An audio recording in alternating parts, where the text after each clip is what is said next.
Welcome everyone to the World Cetacean Alliance first stop on our virtual world tour, where we are traveling virtually all over the globe to visit our partners as they open up after COVID and share with us the incredible places where they operate.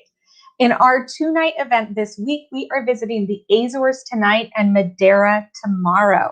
In the next hour and some change, we will be taking you on a virtual tour of the Azores. So pack your virtual bags and get in that virtual airport queue. We are just about to take off and head that way. We will be learning all about these beautiful islands, traveling there, and from our speakers tonight, all about the deep relationship Azorians have with whales, dolphins, and porpoises.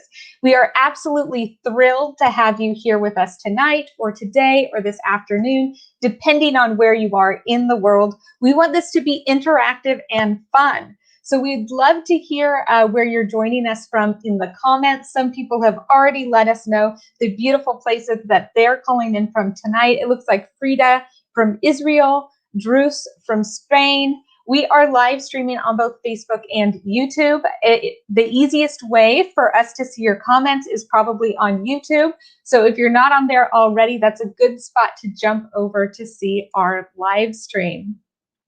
I am Amanda Zimmerman. I am your host and moderator tonight. I am an individual partner with the World Cetacean Alliance Global Council. Now, my hope is that you see very little of me tonight and that we spend more time focused on our speakers and our experts to tell us all about the Azores. So let's take a look at the itinerary so we can start talking about those cetaceans. Now that is a big word, cetaceans, but all we mean is whales, dolphins, and porpoises. So if that's a new word for you tonight, then you've learned that new word. Now our flight over the Azores will start out tonight talking with you a little bit more about the World Cetacean Alliance and why we care so much about sustainable and responsible tourism. Then we're going to circle high over the Azores, and on our final descent down into the islands, we will give you an overview of the islands and the highlights of why it is a prime destination. With Rosa Costa is here with us tonight, who is the Regional Director of Tourism for the Azores. So we're really excited to see her presentation. Now, our first tour guide tonight is going to be Miguel Cravino from Terra Azul. He will be sharing with us the history of the Azores, and in particular, the history with whales, which includes many years where Azores was a whaling hub. He will be telling us more about how the Azorians shaped a unique identity and have built bridges between the past, the present, and into the future.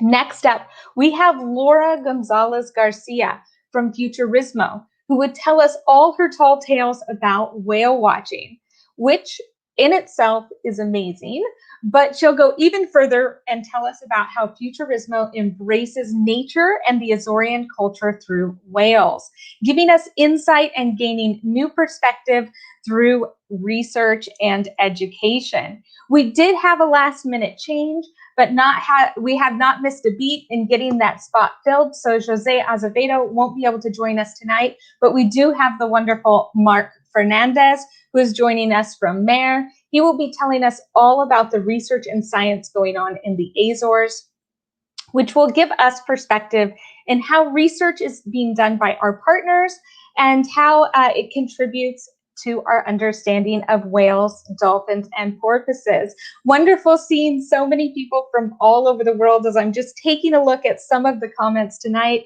we see people from Florida and Friday Harbor, San Juan. You're near me, Carolyn. I'm in Portland, Oregon. So really cool to see people joining us from all over the world to listen to our amazing speakers tonight. Now, after our wonderful tour of the Azores, we are going to turn the night over to you. So this is a great spot for you to be able to comment and ask any questions you have of our speakers. Jess is going to monitor that for us to make sure that we get the best questions ready as possible ready to ask our speakers.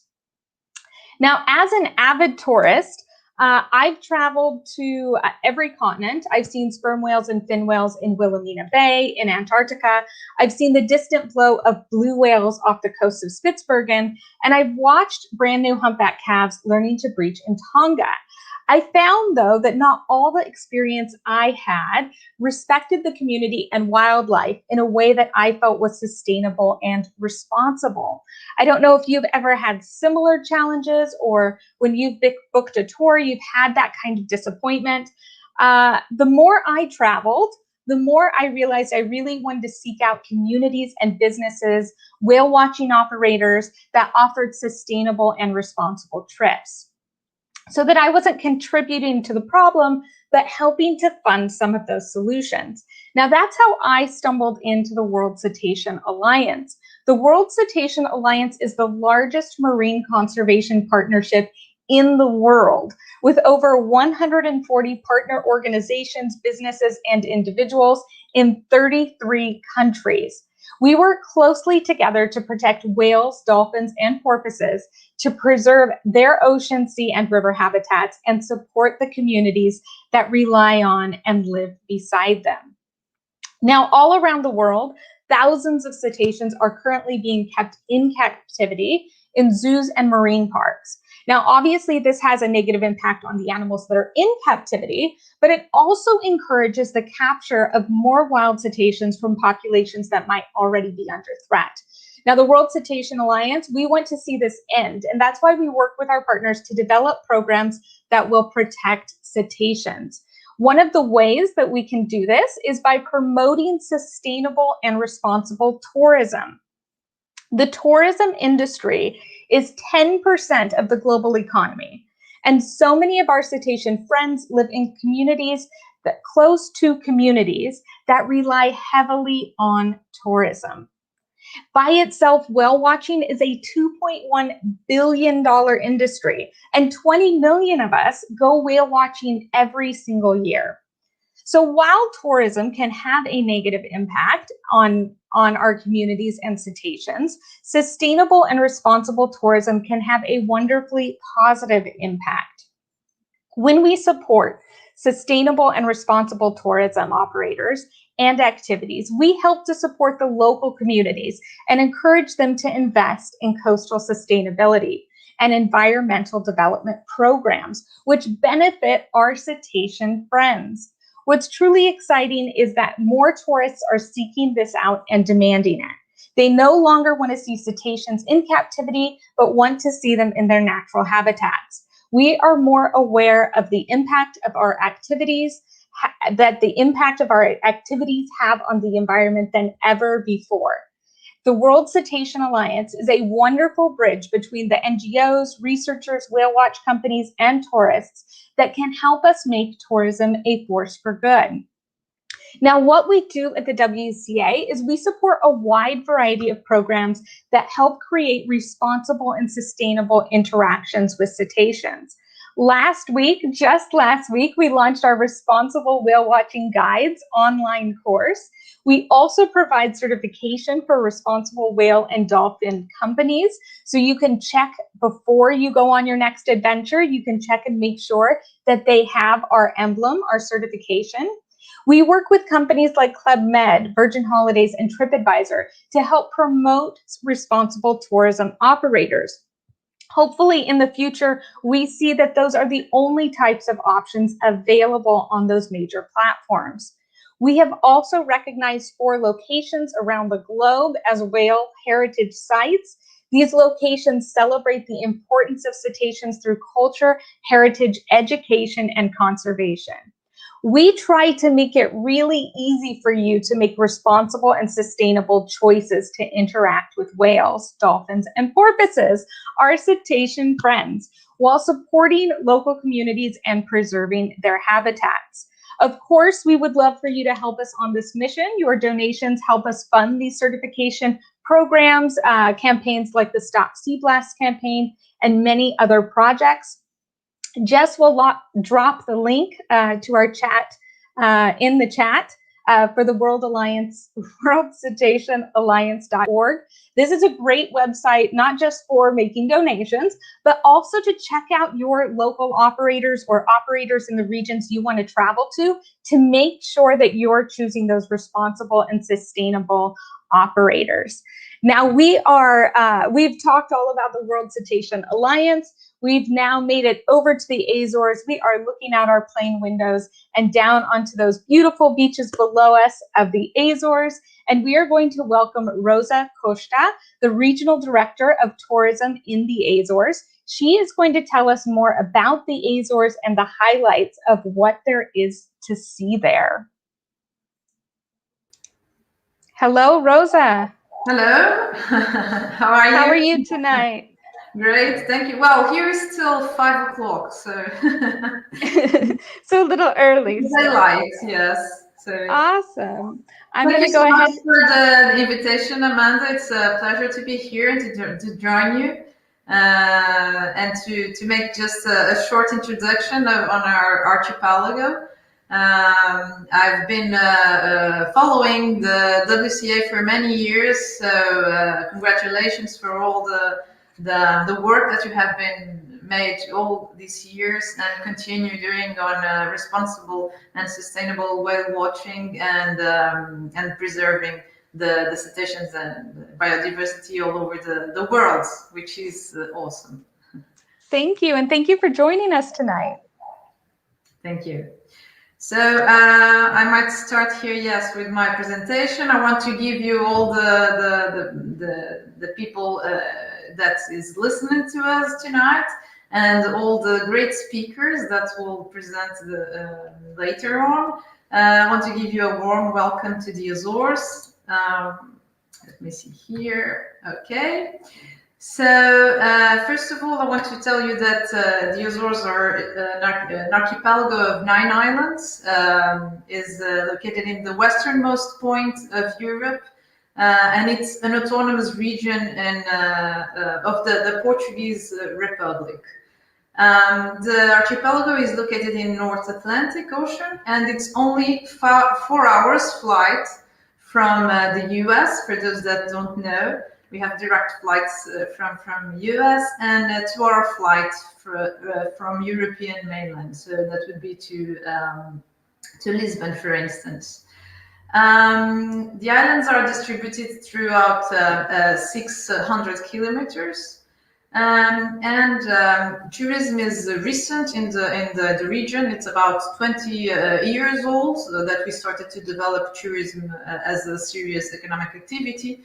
But in the last 5 years, we had a growth in tourism due to the open of the airspace, and so we managed to reach 3 million overnight stays and 100 million euros in tourism income throughout all the islands in 2019, which was the double of the numbers of 2014. This was a big growth and also a big challenge for us. And now we have this this stop due to the pandemic, but this was also good for us to reflect and to adjust our policies in terms of tourism development in the Azores.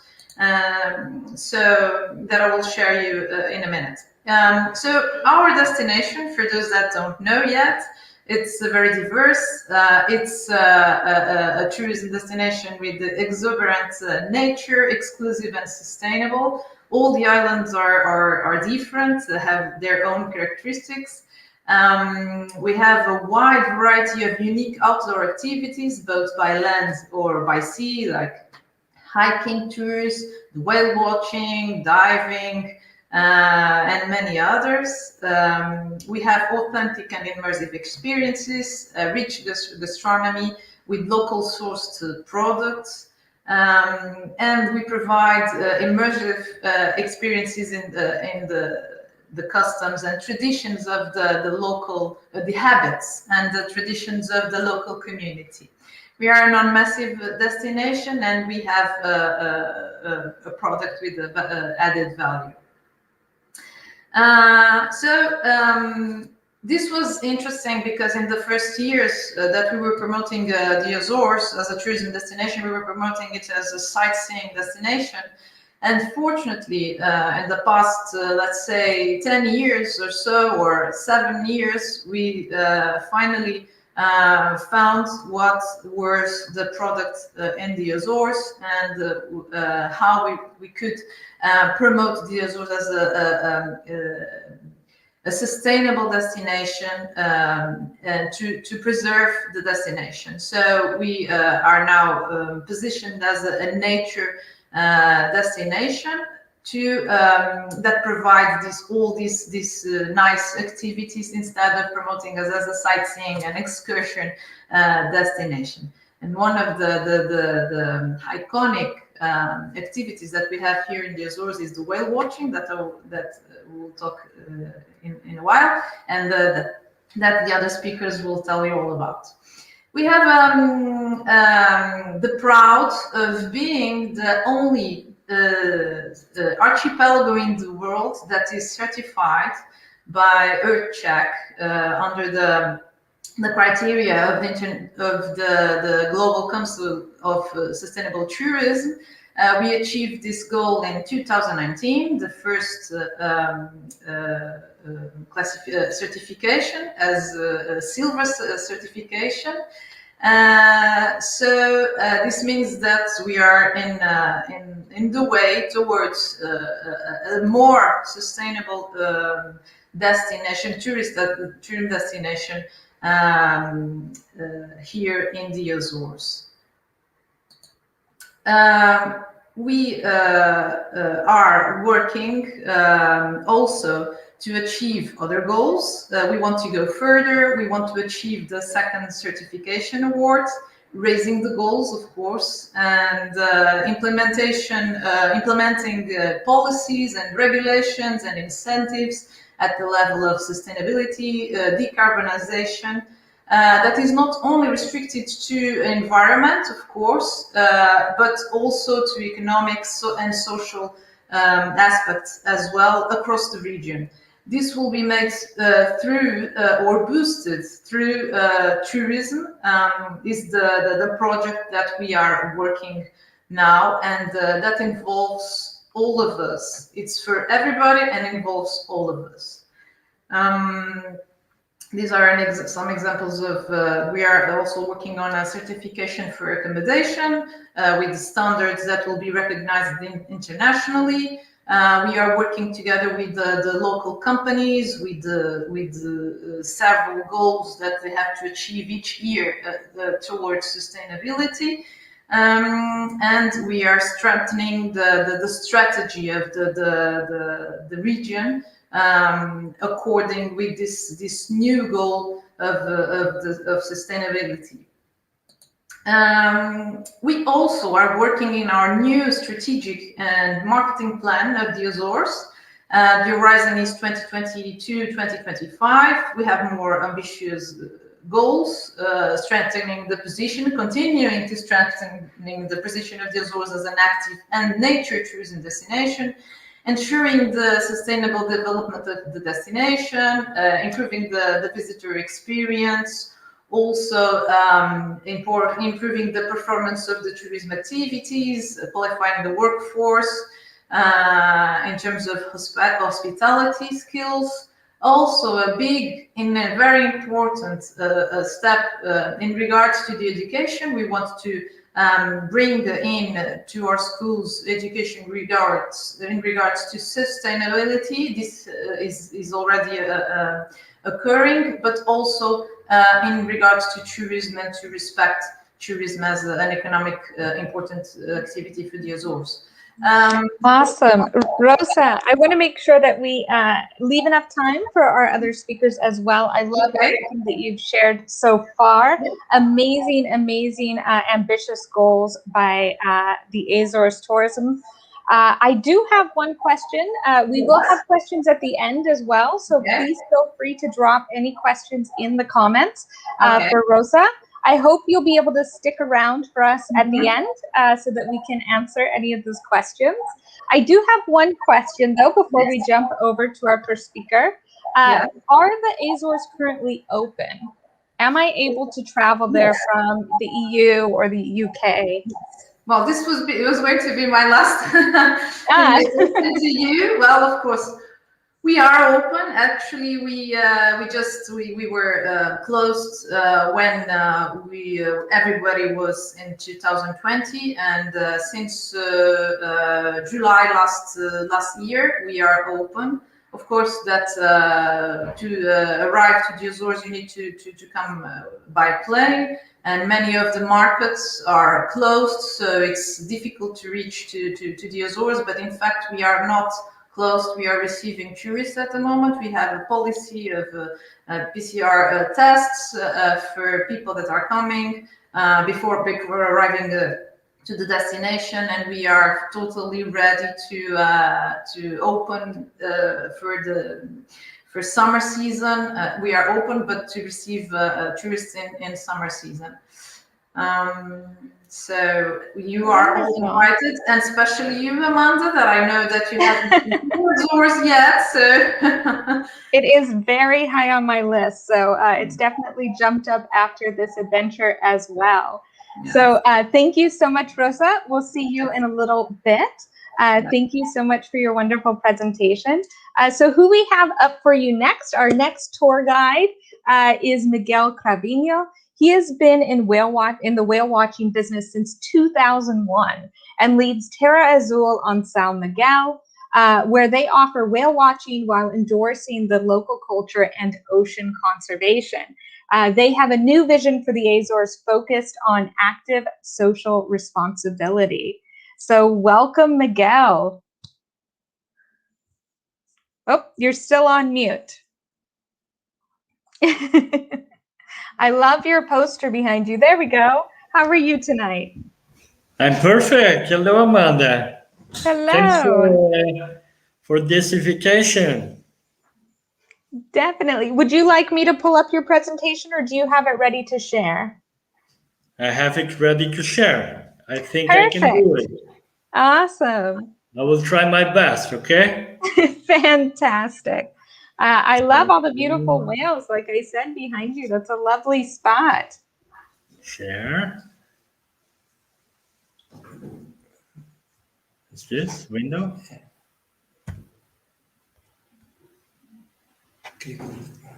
This? Share. So, can you see it now?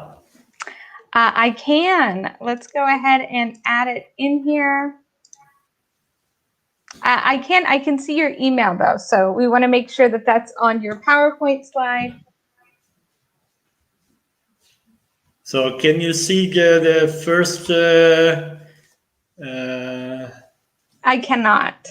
If you don't mind, just go. No, if you don't mind, maybe try sharing again and share the other screen. Sure. Or okay. Share. Make sure to share the Google slide. I will try again, okay? Perfect. So we are live here. So this is part of the fun of doing something live like this. Thank you, Rona. I like that you shared as well that we couldn't see that screen. Fernando, there is one very interesting point in the presentation from Rosa that I'm going to develop in a future personal presentation inside my job search. So that's pretty exciting. It's good to see, that inspiration. Definitely good luck on your presentation. And we'll have some other really great information here tonight. All right, that looks promising. Miguel, I can see our screen. Yeah, if you can just change over to the presentation. I can see your screen, but I cannot see the presentation. How come? I don't know. But you know what I can do is I can pull up, I believe we have the presentation here that I can pull up. So let me try to go ahead and do that. Yes, please. Awesome. And if you want to start, letting people know your story while I get that up, please feel free to do so. Okay. So my story is very short. Even I have 15 years old already, you can tell. And I've been, I found this company, Terra Azul, Azores Whale Watching, like 20 years by now. So it's 20 years trying to connect people with nature. That's the basic idea for this company. Besides working, besides my business activity, I also work for the City Hall of Villafranca. I'm responsible for the development plan for this city. So I'm very much aware that development is work of many people and bringing together common goals and common efforts. So basically, it's what WCA is trying to do as well. So I hope my presentation can give you some highlight about whales and dolphins in the Azores. What's the background of that? So I hope think for you. Definitely. So Miguel, what I'm going to do is let's you and I work behind the scenes to get your presentation up. I don't have that file in our folder. So I'd like us to jump over to Laura and let her go ahead and present. And then we'll jump back to you after Laura. Does that work for you, Miguel? That's fine. Perfect. Awesome. Perfect. Laura, welcome. Laura. Hi. Hello, Gonzalez Garcia. She has spent 12 years in the Azores following her dreams in paradise. In 2010, she started an internship at Futurismo and has continued to grow from there. Laura now leads a biology team which continues to increase its commitment to science and education. During her PhD, she investigated cetacean ecology, working mainly with opportunistic whale watching data and reinforcing its value for science.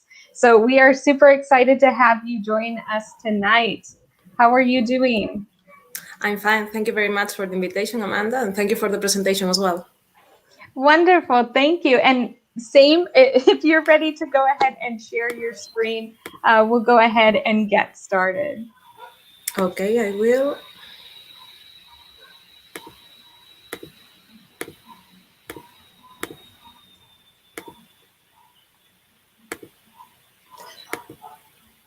I guess it's not possible.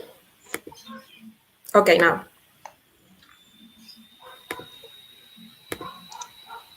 Perfect. Beautiful, beautiful. Okay, so everyone is in? Looks great. Can you see it? Yep, we can see the video as well. Okay, perfect. So my name is Laura, and I'm today here just to show you something else about Futurismo. which is not just a whale watching company. So I will show you what is usually behind the scenes. I'm a cetacean researcher working at the moment in the University of the Azores as a postdoc. And during the last years, I have been leading the biologist team of Futurismo. So basically, what you all know about the whale watching company is that we usually go out to see whales and dolphins in the wild, right? And that was I was thinking when I came here and I joined the company 10 years ago, 11 years ago as an internship.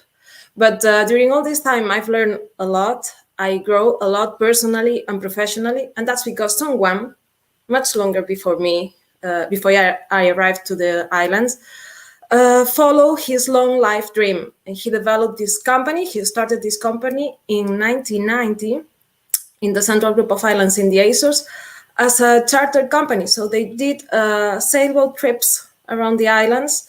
And first, at the beginning, it was not really because of the whales, but it was just to enjoy the beauty of the Azores. But soon, after a few years, they realized that whale watching was really the powerful of this business, and they started the first whale watching company here in San Miguel, where I am right now. So finally, it has been already 30 years of the activity of Futurismo. The man who you can see in the screen is the CEO, Ruben Rodriguez, and he's still being the same man that put the seed to create this amazing company. And this is what you probably are starting to feel now, that it's not just whale watching. So apart from going out to see whales and dolphins in Futurismo, we have developed over the last few years a lot of work, both on science and research, both focusing on education and also rewarding the community that we are working with. So I will start giving you some ideas about the educational experiences that we create with the society. So here we work quite often with schools. From very young children, we go to the schools, we do activities with them, we play with them, we explain them about the importance of the whales, the dolphins, the biodiversity, the conservation, the ocean. And actually, also during our trips, every single day, we just have this amazing opportunity to arrive to the people and to teach them, to make them care. And we do that with kids, but also with teenagers, with professional schools, with universities. We participate in a lot of different events of different kinds as well. But the goal is to arrive to people, to reach people and make them aware about the beauties of the Azores and how to protect them. However, it's not just with schools. We have a lot of information, a lot of people coming from universities as well. Actually, only in the last year, since 2020, summer 2020 to summer 2021, we have internships from all these universities that you can see here, at least 9 different universities coming to spend some time with us in the Azores, in the company, and to learn about biology, about ecology, about cetaceans, about tourism. In the photo, you can see one trip that we did last month just to collect some scientific data. And I can tell you that most of these people is amazing. They are passionate about what they do. And they all have a goal, a clear goal. They want to know more about cetaceans, and they want to grow professionally and also personally. From all of these universities, we are collaborating as well with a lot of researchers. And at the moment, in Futurismo, we are carrying out at least 8 different master theses, which will be finished hopefully in the next few months. Some already, they have gone already, and others are still under development. But how do we do that? Well, we contribute since the very first beginning to science and research. So in the company, we have started to collect sightings. So every time we are going out to the sea and we see whales and dolphins, we record data like location, the date, the behavior, the species. And at the moment in Futurismo, we count with a long-term data series of more than 15,000 sightings of 22 different cetacean species. Furthermore, we collect also data from land, because in the Azores, we work with vigias, with lookouts, with people located in strategic points on the coast of the island, looking to the sea with powerful binoculars in order to find these whales and dolphins for us to go out and see them.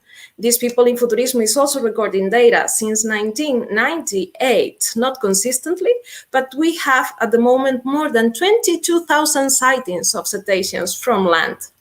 But that's not all, Because furthermore, during our trips, all the biologists on board take photographs with their own cameras, and these photos of the whales and dolphins are used later on to identify each single individual. It's what is called photo identification. And at the moment, in the company, we have 11 photo ID catalogs, so 11 species already worked or underdeveloped. And we are still working with them to identify, for example, how many individuals, are they resident or not? Are they traveling to other places or not? And going a little bit deeper on that, I want to explain you, for example, the experience that Georgina, which is one of our biologists, has had with us. She started in the company 3 years ago with a short internship from her university, and she remained with us. And at the moment is our orca girl. She is passionate about orcas. She has updated our catalog, and probably you have seen that in the last couple of weeks, we have had the amazing opportunity to see these wildlife orcas here in São Miguel, and she has identified 8 new individuals. At the moment, we are sharing all these findings with some other institutions, and Georgina will be the responsible, of course, to keep on growing our orca catalog. But as well, for example, another example I'm proud of is our biologist, Rafa.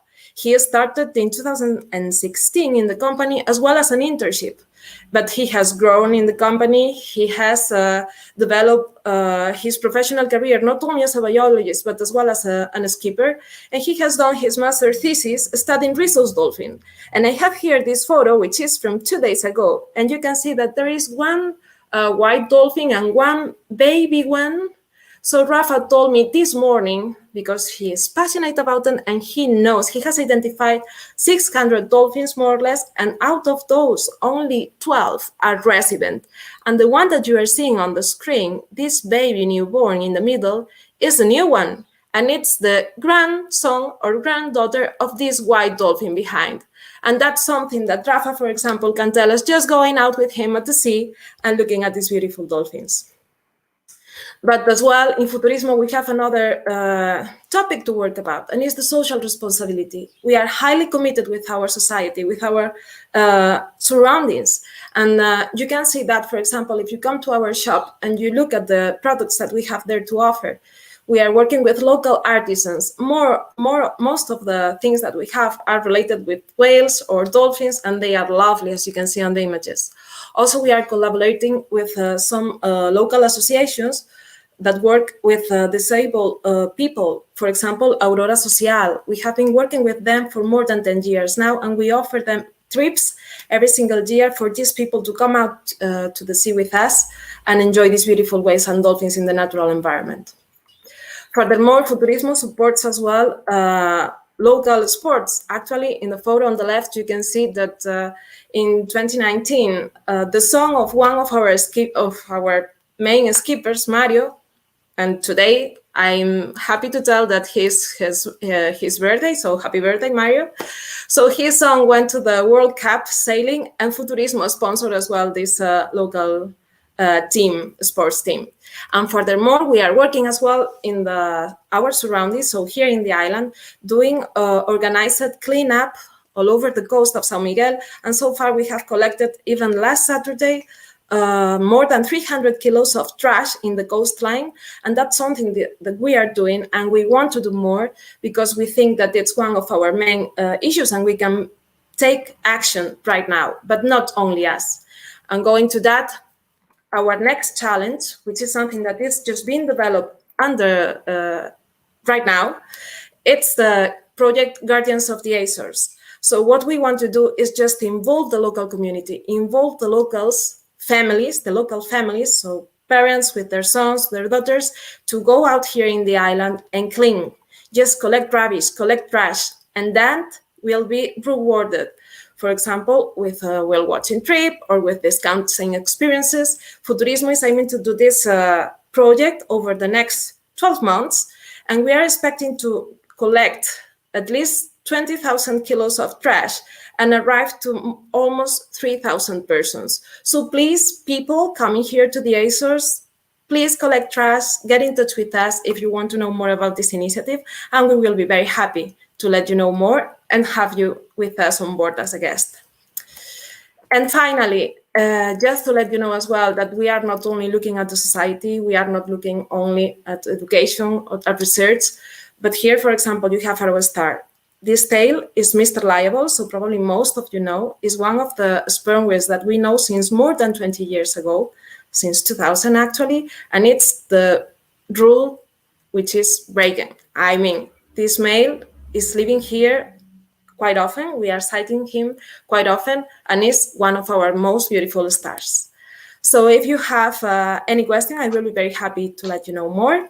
And I thank you all, especially the Futurismo team, for being here today.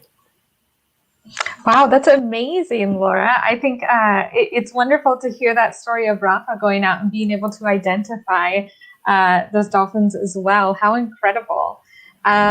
Now, thank you so much for your presentation. We do have Miguel ready to go, I believe. Miguel, are you ready? You are.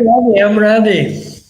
Awesome, awesome. So we have your presentation. We found it. Yay. We got it all ready to go. So I'm going to go ahead and hand it over to you. Okay. So welcome to Terra Azul.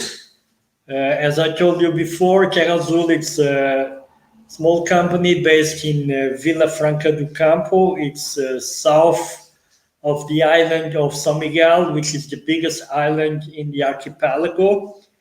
And we are distance around 25 kilometers from the airport, which is in main city, Ponta Delgada, and we are exactly in the middle of the island with the great opportunities for whale watching, rather in east or west, and especially in south. So welcome to Vila Franca, welcome to Terra Azul. So every place, like every people, have an identity, and this identity comes from a background for a sort of relationships that people and communities build among each other and with different geographies. So I will tell you a little bit from back in history, from the 17th century, and the relationship between people, communities, and whales is very, very old. It's very back then on the past, where people look at whales as a way to support their families, as a food supplier. So from this local whaling, the Americans give a new dimension for this industry and really put whaling in a global scale. So back in the 17th century, the North American whaling come to the Azores with their big sailing ships, and they start to hunt the whales in our waters. So with this preliminary contact, the Azorean people see these whaling ships as an opportunity, not only to supply for water and food, but especially to recruit young men to work on these whaling ships. So basically, the Azorean young men, they were exchanging 2-3 years of their life working on these whaling ships to have the right to immigrate to America, to live in America. And this, in fact, this is a coincidence between the first wave of American immigration from the Azorians, which actually we have a big community living there even for the moment. So from 1800, the Azorian whaling communities, they were started to install land bases, operating small whaling fleets, basically for one boat It's one company. And these whaling stations were supported by lookout vigiers on the land, which is supporting these vessels in the hunting. So basically, there was a guy standing in the high hill in the coast, observing the ocean with the huge binoculars. And every time he finds the whales, he fire a rocket, which is a sign for the men that were working in other activities, like in the fields or whatever, on construction, to leave everything behind and run to the harbor, put the boat out in the water, and rowing and sailing out in the sea and to catch the whales.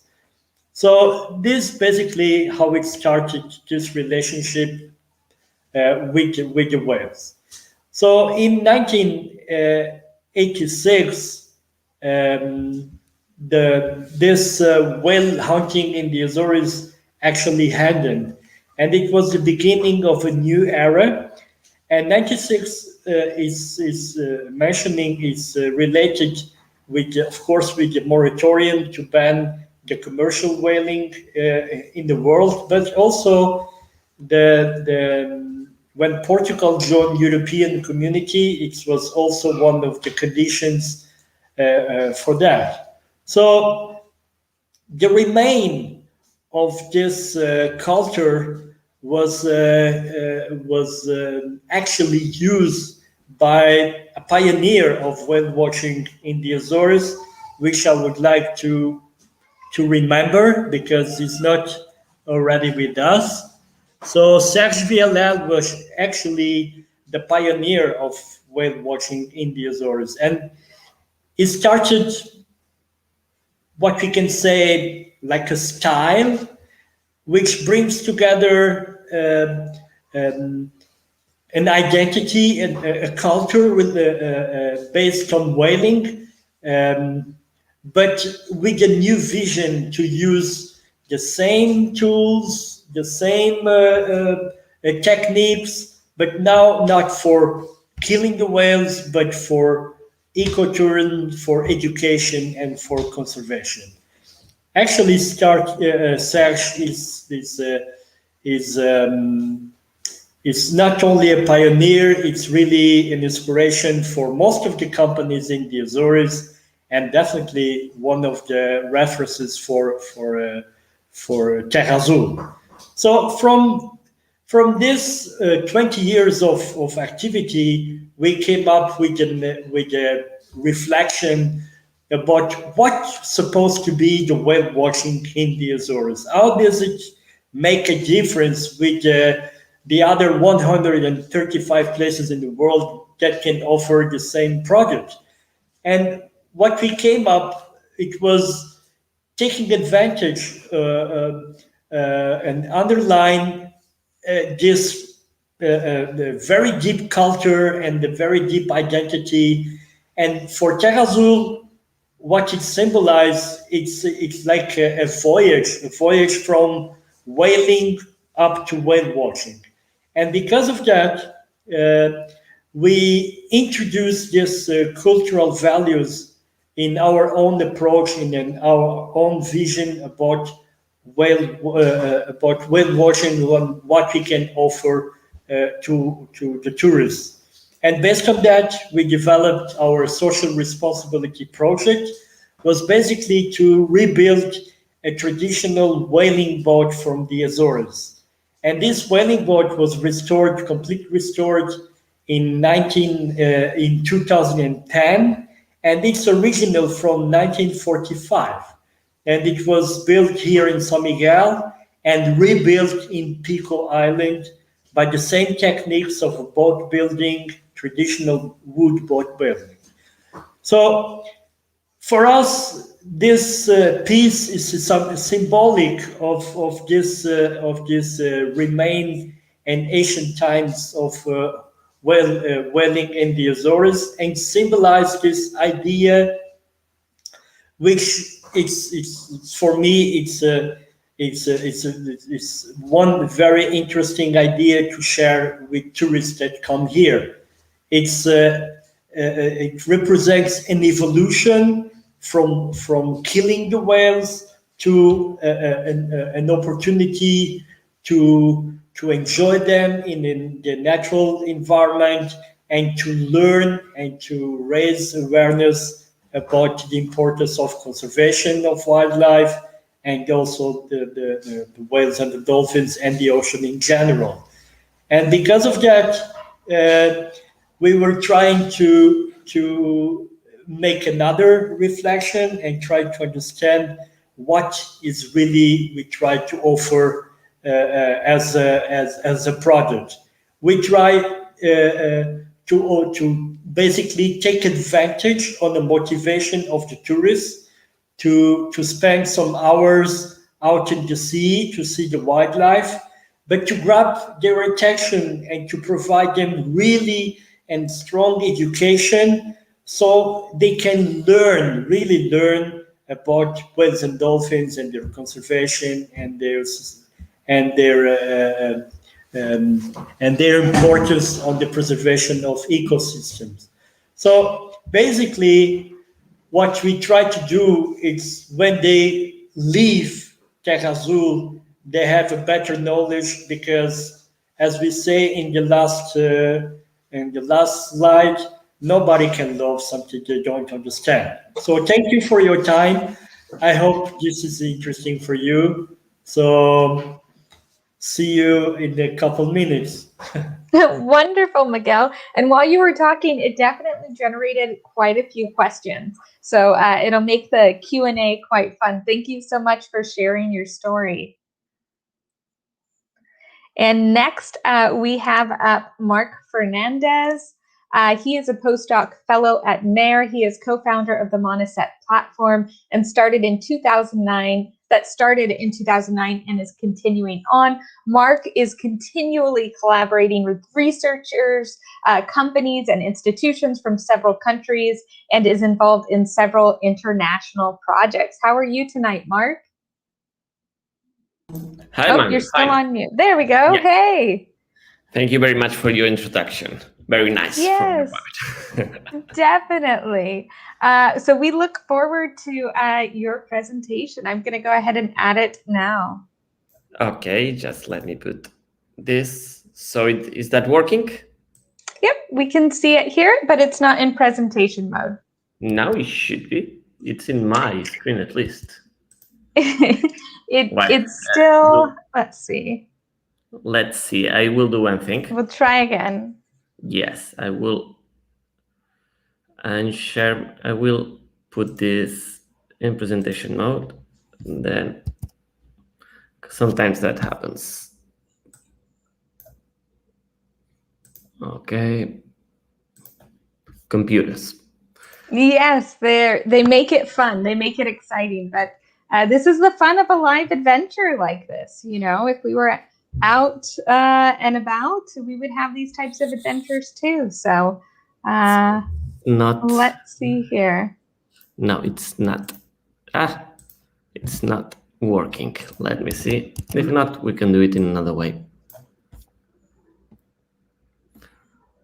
And it looks like, yeah, we're getting a lot of good questions. It looks like Pat, Caroline, Laura, I've seen all of your questions here. Go Wales and Marco, thank you.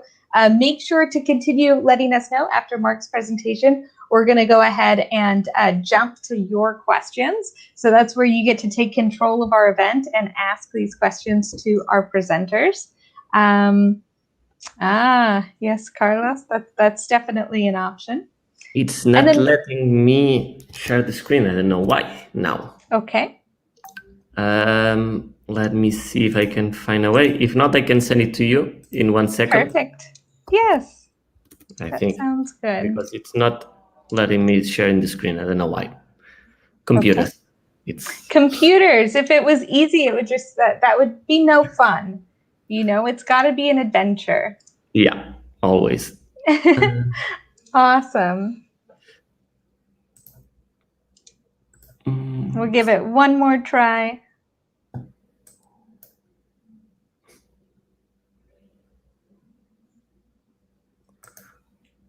So I send it to you. Okay, perfect. You should receive it. And if you want to get started, while that comes over to me, Okay. I will get it up. Sure. So first of all, thank you to the Cetacean Alliance to invite me to this presentation. I'm actually here on behalf of José Azevedo. He was the one who was presenting, the one who has to present this job, but unfortunately he's not able to be here. So I will try to do my best. And basically I'm here, I'm a postdoc at Madeira, but I have been working for many years at the University of the Azores, and together with José Azevedo, we co-founded a platform for collecting data from whale watching companies, together with whale watching companies actually, which is called the MoneySet platform. Okay, perfect. So it's here. So the idea here from this presentation that Amanda and Laura asked me to do is to give you a glimpse of how science and conservation can work together with tourism from an institutional and scientific point of view. And actually, we have been doing this in the Azores for many years. We started in 2009. Before 2009, actually, we started. So let's go. I think Amanda has to pass forward, isn't it? Great, perfect. So I don't know if you have heard about that, but there is a lot of websites and a lot of people that says that yes, responsible whale watching, it's a good activity and it gives you a good opportunity to do research and to preserve. So if you do whale watching in a responsible way and if you collect data, you can do things. Or not only on the touristic side, but also, as Laura showed, also on conservation, science, and other scientific fields. But there is always a but. And here in whale watching data, there is always a but. And it's something that I have been struggling from the beginning. Can you pass it, please? Okay. So it's not that easy. And I will try to explain you why it's not that easy. And that happens because, there are some problems on whale watching data. And basically the problem is that it's not a scientific expedition. So things are not done in the correct way and the right way to do everything.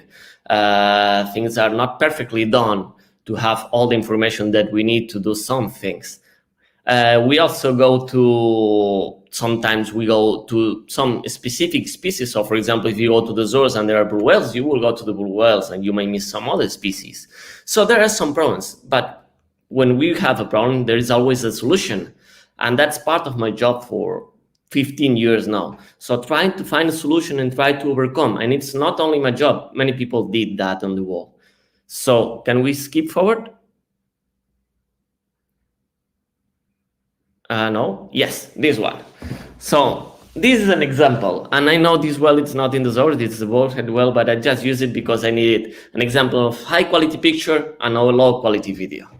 So as you see, I put here in the high quality picture, this is scientific directed sampling. So this is a scientific sampling with a lot of details from the well. You can identify the well properly. You can see all the details, all the marks, all the shapes, everything. But it's only one picture because usually with scientific sampling, you have a lot of restrictions to funding budget. So you cannot do a lot of things out at sea. On the other side, we have this whale watching data, which is a low quality video. It's a video, yes, but it's low quality. It doesn't have all the details that the photo has, but it gives you different information. So with this video, we can see the movement of the whale, for example, that we don't see with the picture, with the scientific sampling. So the idea is to give you an idea that those data are not actually good or bad data, are different sources of data, and they are complementary. Actually, when we put together scientific sampling with whale watching data, it's when we get the full picture. We have the high quality picture and the low quality video together. Then we have something that we can work on. And this is something that we have been doing for many times. Thank you very much. So we have on one side, the classical approaches on research with whale watching data have been based on movement ecology. So basically, movement ecology means to know where the animals are and how they move from one part to the other part, basically. So I don't know if you know these photo identification tools that we can recognize the whales and the dolphins by the fins and tails. It's like the fingerprint of them. So we can know, for example, that there are pilot wells that have been moved, that they moved from Madeira to the Azores and from Madeira to the Canaries. We know the same happens also with bottlenose dolphins. We also know that the same happens with sperm whales. Okay, that's great. Back, please. Thank you. That's great. But we can also go to these modern approaches that we have on the other side. So we can answer also more difficult questions. It's just a matter of thinking how to answer that. We can work on distributions. That's good for climate change, for example. We can try to understand how climate change will affect species. And we can also do abundance estimates. So know how many animals are there and knowing if the populations are growing or going down or up. So it's just a matter of thinking about it and solving the problem that we have with some of these data that it might be not high quality, but it's a lot of data. So moving on, I will present to you two projects that are working nowadays with whale watching operators in the Azores. One of the projects is the Costa project, and the other project is the MONICET project, which is the project that I'm involved with. So please, next. Okay, thank you very much. So the Costa project aims to tag turtles, sea turtles. There are sea turtles in the Azores. There are a lot of sea turtles in the Azores and some specific areas and time. So this project aims to collaborate with whale watching companies and tagging the turtles, so putting some small tags on the turtles. This is done by the same whale watching operators. They manage to put these tags. They are trained to do that, and then they can recognize the turtles if they appear again. So they are 11 whale watching companies working together to do that with the university. This is with a research center, the Oceanos, which is part of the University of the Azores also. And they have been marked a lot of turtles in the last, from 2015 to 2020, 241 turtles marked. That's a lot of turtles marked. So whale watching can do a lot of things. Please, next. And MONICET, it's a project that was established in 2009, and it's a collaboration between a research center and several whale watching companies. We all work together to create a database to collect data from whale watching operators, so from whale watching companies. And we collect two kinds of data: the observations, the sightings, and the photo for the photo idea catalog to know where the animals are. So please, next. So in these 11 years, we have collected data from 9,421 trips. We have a lot of registers, and we have almost 30,000 sightings, observations of species. We have more than 5,000 photos and 2,600 individuals. So basically, we have 11 years of data from many whale watching companies, all together in one database, all the data collected on the same way, and it's there to be worked and to get results for conservation management. This makes this a long-term ecological series, which it's really difficult to get in ecology and in cetaceans. So that's a unique platform that collects a lot of information. And the next slide will show you that we are not only working in São Miguel, we are working almost in all the Azores. We are not working in Flores and Corvo because officially there are not whale watching companies, but we have whale watching companies giving data to MONICET from different islands, from São Miguel, from Terceira, from Pico, Fayal. So, and that's great because we only started at the beginning with 3 companies, and 11 years later, we have 12 companies on board, and we are even growing more because we are now on the next step, and we have a new project funded that will expand MONICET to more companies, to more islands, hopefully, and we will give a leap of trust, and we will implement also new technologies for data collection, for data storaging, and we will do, hopefully, fingers crossed, in 1 or 2 months, we have a new website with a new app, and everything will be redone. So we are growing, and the future of MONICET, hopefully, will continue on to collect more data to help conservation and science. And I think next slide, that just finished. So please, if you have any questions, just ask. I'm here for you. It was a very quick presentation, but it has to be only 10 minutes. Amanda, I think you're muted. I'm on mute. Another adventure. Okay, thank you so much, Mark. That was wonderful. Now what we get to do is we get to hand it over to all of you to ask our guest speakers tonight, Rosa, Mark, Miguel, and Laura, any questions that you have. Now, Jess is the one who's been monitoring this for us. So I've added her to the chat now, and she's going to be able to share your questions with this team so that we can get those answered. How are you doing tonight, Jess? I'm doing great, thank you. No, it's been amazing. I've just been sat here enjoying listening to all of you. Wonderful. So I'm going to go ahead and hand it over to you, and you can share with us the first question tonight. Okay, brilliant. So I've written down all of your lovely questions. So thank you so much, everyone, for engaging with us. And you're from all over the world, which is amazing. So the first one that popped up was from Pat Svetica, I believe. Sorry if I pronounced that wrong. And he says that he's heard that the Azores have some kind of status as a whale sanctuary and would like to know when this started and what it means and if there's some kind of certification there.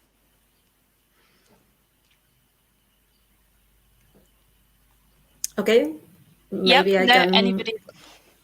Okay, so there is not an official certification of sanctuary. Also, the Azores are one of the best places in the world for cetaceans. We have recorded here, we have listed 28 different species, which is more or less 1/3 of the species of cetaceans in the world. But there is not a sanctuary name officially. However, in the Azores at the moment, we are working a lot of stakeholders to get the World Heritage Site certification by the World Cetacean Alliance, and at the moment the Azores are accepted as a candidate World Heritage Site. Oh, that's brilliant.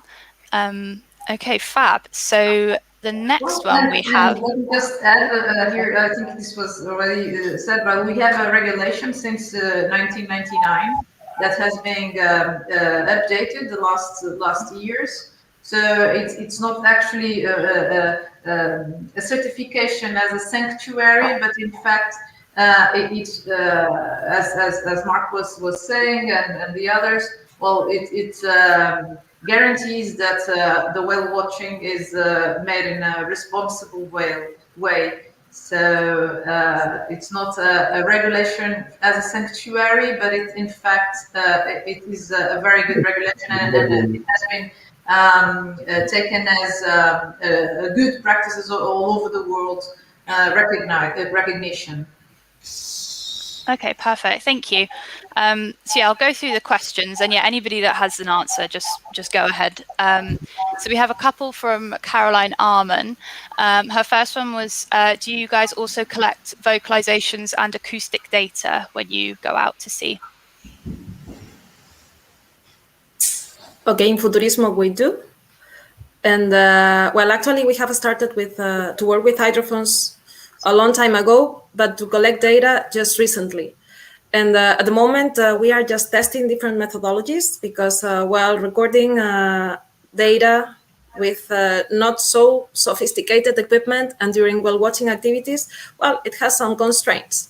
However, we are working on that, and we are willing to collect data useful for scientific purposes for a thesis which will be done in the University of Geneva if everything goes fine.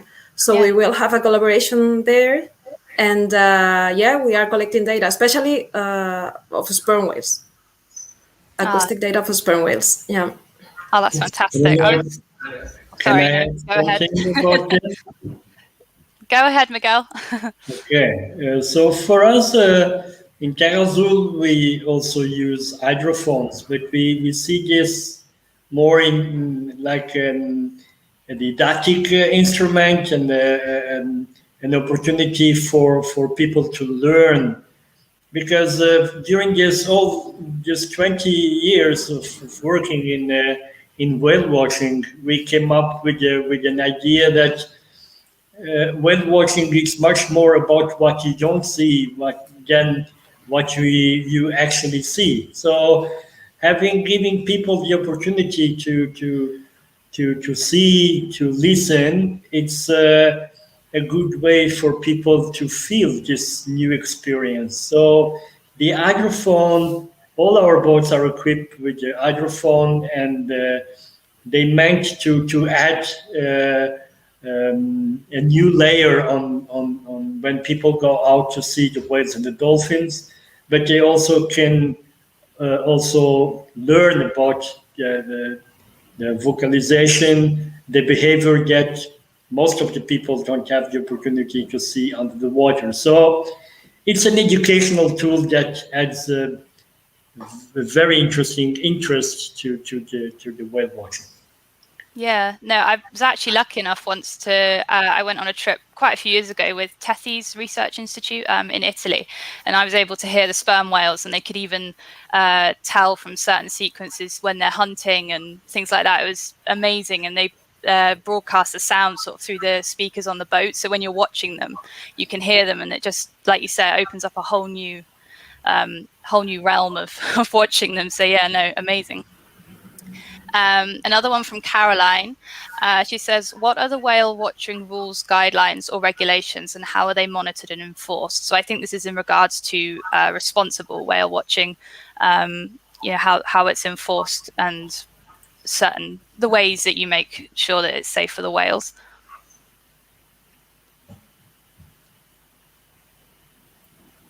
Okay, in the Azores, as Rosa said before, there is a legislation which has been established in 1999. And the same legislation, is already quite strict and has been updated in 2003 and 2004. And it's under revision, but so far it's still the 2004 option. However, it's quite strict and it works quite efficiently for the animals. So among other things, you need to respect, for example, the distance between the boats and the animals, maximum, so the closest that you can get to a whale or to dolphins, it's 50 meters. Then you need to respect the number of boats around the distance to, so in an area of approaching, you cannot be more than a certain number of boats according to the distance. You need to respect, for example, the time you spend with the animals, the speed of approaching. So there are different levels that you must follow. And furthermore, on the other side, apart from the legal framework, you have as well the guidelines of the World Cetacean Alliance, and both Terra Azul and Futurismo, they are certified responsible whale watching operators here in the Azores.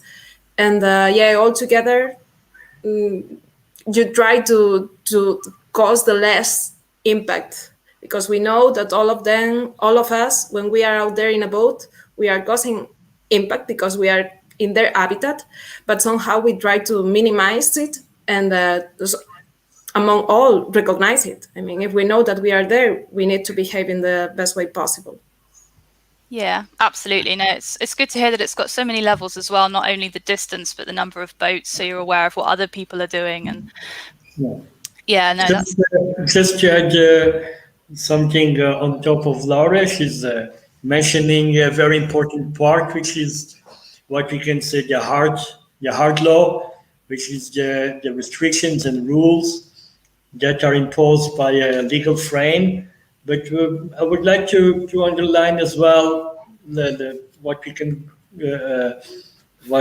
say is the soft law, which is basically the culture of the whale watching companies locally, and basically what we can understand is most of the companies, I would say all the companies, they have they are aware that whale watching has an impact, and they all try their own way to prevent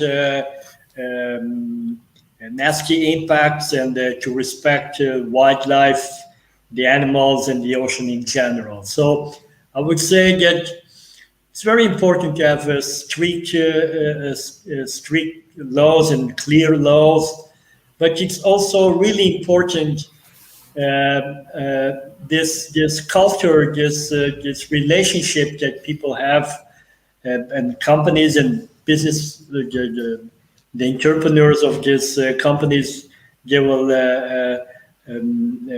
form they build this culture in these companies in order to respect the nature. So I would say that regarding the World Heritage Site, for example, that was mentioning before, the Azores fit like an outstanding way, because we have this strong culture linking the people with the whales, with the dolphins and the ocean in general.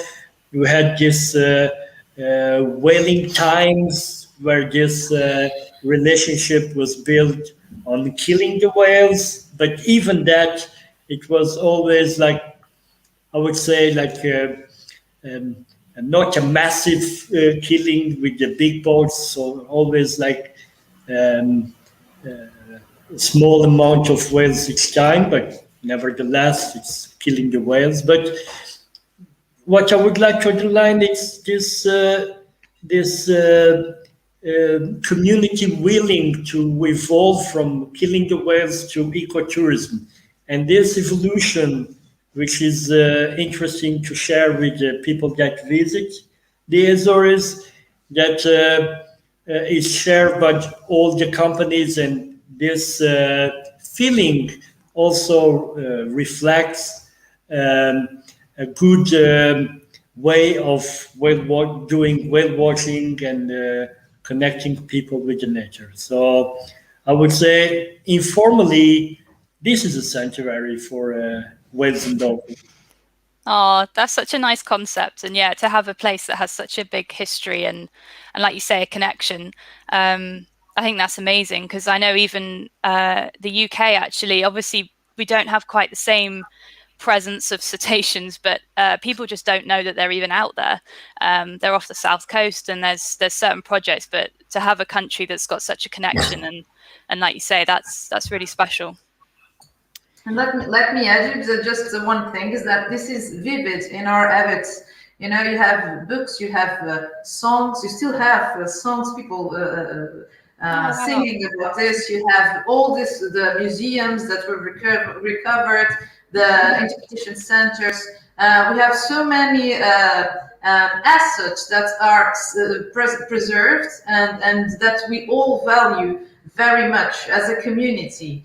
And this you can see when you are just strolling down the streets, which is very interesting. It's not just the activity itself, it's our past, our values still here and very vivid in our lives. Oh, that's amazing. I love that. That's really lovely.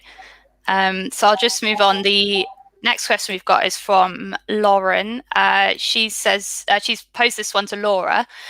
She says, does your organization monitor the cetacea only by boat and on land? Is there also data obtained from diving? Okay, diving, we don't collect any data. And actually, diving or swimming with whales here in the Azores is forbidden.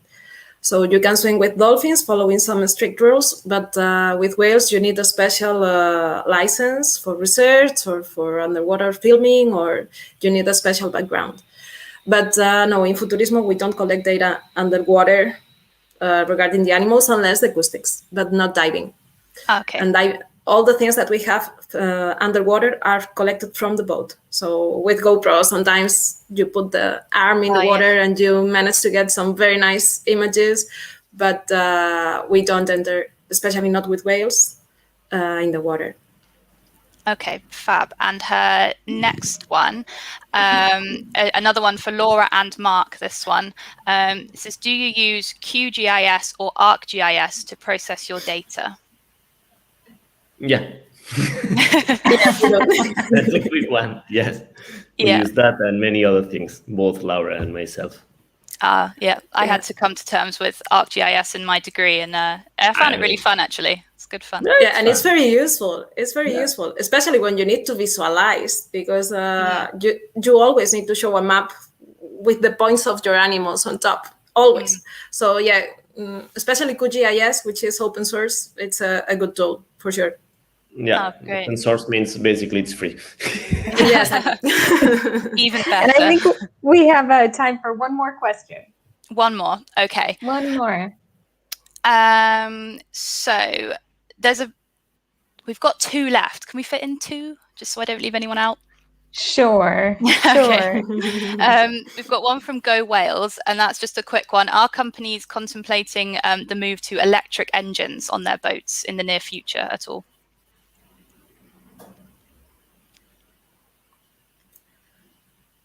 Okay, I can start, but I don't know if I'm the one who should answer this question. So I guess the companies are following the evolution of technology, right? Because here in the Azores, we do have special conditions to go out to the sea. We are in the middle of the Atlantic. We have open oceans, so waves, wind, etc. We need power to arrive to the animals. So we are following the evolution, but at the moment, at least in a nearby future, I don't think it will be possible now. However, I guess we should be open to new suggestions and new implementations, new improvements on this kind of engines. Not only electric, but not fossil fuel, at least. Yeah. Yeah, no, it's an interesting concept. I would like to add something on this part. Watching whales in an electric boat, that's really a dream for the future. That would be amazing to have a lower impact that we have at the moment. But nevertheless, it's clear that some kind of boats are cause less impact than the others. The use of some technology like engines also make a difference. On our case, we made like a clear options regarding our sustainability plan. We use outboard engines. We make our research on the market. We bought the lowest consumption and the most efficient boats on the market. So even we use gasoline in our boats, we know that they cause less impact than diesel boats, for example. Even from this point of view, we have an intensive training in the people that work in the company to be aware every day they go out in the sea that for every mile they do, they are causing an impact on the ocean and on the animals. So what we want to build on their minds is just the clear sense that they don't have to do more that they really need to do to provide tourists a real amazing experience. So in all the process, we make every day an effort to use exactly the right amount of resources to have the return that we need. So this is in a sustainable point of view, it's a responsible attitude towards the activity. Yeah, no, that's brilliant. And Amanda, I don't want to cut short or like go on too long. So what I can do is, I think we've only got a couple more that have come through. So I'm happy to post on the WCA Facebook page, you guys, anyone that we haven't answered your question. We can always find that out for you, and we will post that on our Facebook page in the coming days so that you guys can get your questions answered.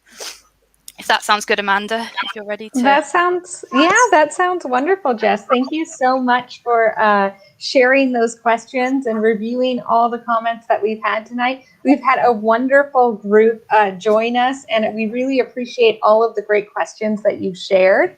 I do want to give a chance to our speakers, if you want to share any of the ways that people can contact you, or if they want to get in touch with Futurismo or Terra Azul.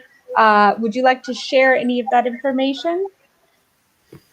Well, for Futurismo, you can look on the social media or the website, or just directly write to info@futurismo.pt or lauragonzalez@futurismo.pt. We will be very happy to let you know more and get in touch with you. Wonderful. Miguel, do you want to talk about Terra Azul and how people can connect with you? Yeah, it's very easy to find us in the internet. It's Azores webwatch.com. It's very easy. And you can find us all in also in social media. But the last thing I would like to share is don't forget that love is the most important thing in life. Wonderful, wonderful. Mark, any last words before we go? I'm really thankful for being here to be able to show how whale watching can really contribute in research and conservation. And I'm just saying to all the students and to all the people looking at this thing that even if they tell them that it doesn't work, keep going. They told me that in 2007, and I'm still doing it. So I agree. Great message. Awesome. And Rosa, anything else that you want to share from the tourism of the Azores? We appreciate you joining us tonight as well. Oh, I would like to invite you all to come. We are prepared to receive you and to take you on a whale watching trip in the Azores, which is amazing. It's like Mark. I keep on doing it, and I love it. It's and it's very special in the Azores, and you'll get to see why when you get here and to feel all the environment and the ambience. I'm just very happy if you visit us in the future. We are all prepared to receive tourists this summer in a safe way. Actually, most of our islands are now COVID-free, and we are taking all of our measures to keep it that way and to provide a safe trip to the Azores. So you are all welcome here. Amazing. And I didn't realize until this event that it was so easy to get to the Azores, that it was so close to the United States, that it's only a 4-hour flight from the East Coast. So it could be a weekend trip. Yes. Awesome. Wonderful. Well, I do want to remind everybody tonight that we do have a second night here tomorrow. We are going to go to the islands of Madeira. So I would say this is a hidden gem that I didn't know quite a bit about until we started doing this event. So I am super excited for you to join us tomorrow. We are going to keep doing these events. So this is just the first 2 of our world tour. So we definitely want you to keep joining us. You can subscribe to our YouTube or to our Facebook page so that you can see those next events that we are going to have coming up. Now, remember, before you book your next whale watching tour, make sure that you're looking for that certified responsible whale watching emblem from the WCA, and check out some of our whale heritage sites as more. If you'd like to do anything else to support our mission or donate, you can join us at worldcetaceanalliance.org. And I just want to say obrigada to all of our speakers and muito obrigada to everybody that joined us tonight on the live stream and helped us to learn all of these wonderful facts about the beautiful Azores.